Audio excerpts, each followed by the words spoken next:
Kumusta po kayo? Bago po ang lahat, first things first.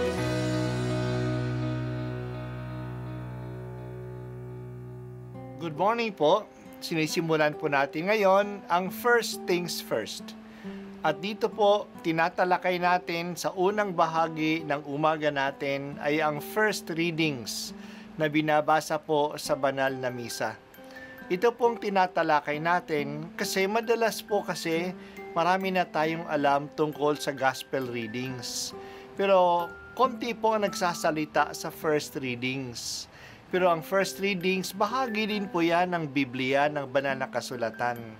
Kaya susubaybayan po natin ang mga first readings, basahin po natin at kuminsan kailangan ng basahin ng 2 o 3 beses bago maintindihan kasi hindi po tayo familiar sa mga istorya at sa mga kaisipan na tinatalakay dito. Ang pagbasa mula sa mga gawa ng mga apostol. Noong mga araw na iyon, dumating sa Cesarea si Haring Agripa at si Berenice upang bumati kay Festo. Nang matagal-tagal na sila roon, inilahad ni Festo sa hari ang tungkol kay Pablo. Si Felix ay may iniwan ditong isang bilanggo, wika niya. Nang ako'y nasa Jerusalem, isinakdal siya sa akin ng mga punong saserdote at ng matatanda ng mga Hudyo at hininging parusahan siya. Sinagot ko sila na hindi ugali ng mga Romano ang magparusa sa sino mang nasasakdal nang hindi muna nagkakaharap ang magkabilang panig at nagkakaroon ng pagkakataong makapagtanggol sa sarili ang nasasakdal. Kaya't nang dumating sila rito, hindi na ako nag-aksaya ng panahon. Kinabukasan din ipinatawag ko sa hukuman ng taong iyon. Nang magkaharap-harap sila, siya na may hindi nila ipinagsakdal sa anumang mabigat na pagkakasala na inaakala kong ipararating nila. Ang pagtatalunan lang nila ay tungkol sa kanilang relihiyon at sa isang taong ang pangalay Jesus. Patay na ang taong ito, ngunit ipinipilit naman ni Pablo na siya ay buhay. Hindi ko malaman kung ano ang gagawin sa bagay na ito, kaya't tinanong ko siya kung ibig niyang sa Jerusalem siya litisin. Ngunit tumutol si Pablo at hiniling na ipaubaya sa emperador ang pagpapasya sa kaniyang usapin. Kaya't pinabantayan ko siya upang ipadala sa emperador. Ang salita ng Diyos. Salamat sa Diyos. Si Pablo ay binilanggo ng mga Romano at dinala sa Cesarea, ang administrative center ng mga Romano sa Palestina, noong ang Roman governor ay si Felix. Kahit na wala siyang kasalanan, hindi siya pinakawala ni Felix. Nag-aantay ito ng lagay. Pagkaraan ng 2 taon, si Felix ay pinalitan ni Festo bilang Roman governor. Binisita si Festo ni Haring Agripa at ng Reynang Bernice ng mga Hudyo. Ikinwento ni Festo sa mag-asawa ang tungkol kay Pablo. Nung una, siya ay dumating sa Jerusalem, isinakdal si Pablo ng mga leaders ng mga Hudyo upang siya ay parusahan. Hindi pa niya alam ang kaso ni Pablo kaya sinabi niya sa kanila na haharapin muna niya si Pablo kasi hindi naman nagpaparusa ang mga Romano hanggang hindi muna dinidinig ang kaso. Kaya pagpunta niya sa Cesarea, tinawag niya si Pablo at inaharap siya sa mga Hudyo. Pinakinggan niya ang mga akusasyon laban kay Pablo.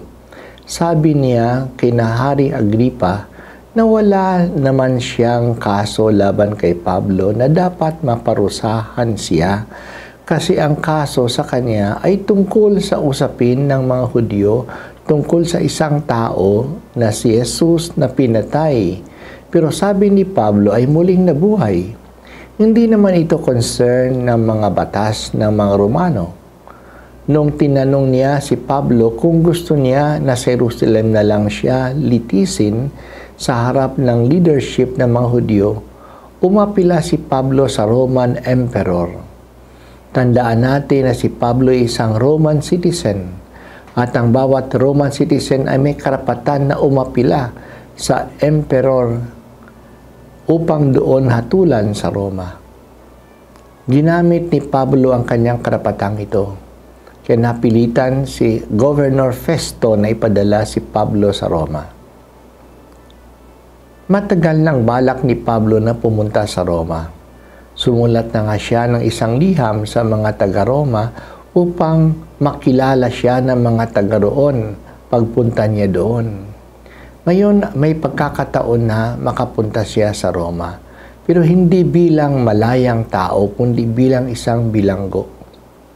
Kinuha ni Pablo ang pagkakataong ito kasi nakikita niya na hindi siya magkakaroon ng maayos na paglilitis sa Jerusalem o sa Caesarea. Malakas ang hawak ng mga Hudyo sa mga Roman governors. Ginamit ni Pablo ang pagiging Roman citizen niya. Iba talaga ang pamamaraan ng Diyos kaysa ating inaasahan.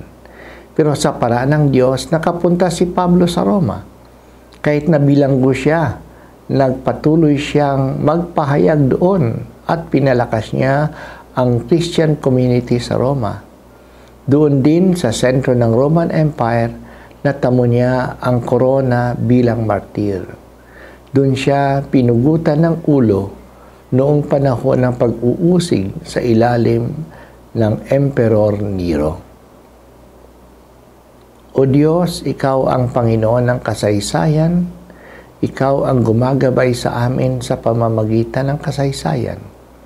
Alam ni Pablo ang kanyang karapatan bilang Roman citizen at ginamit niya ito kaya nakatakas siya sa pang-iipit ng mga Hudyo sa Judea at nakapunta siya sa Roma na matagal niyang binabalak.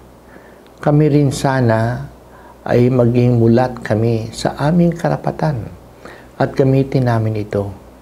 Iniligtas mo rin kami sa pamagitan ng kasaysayan namin.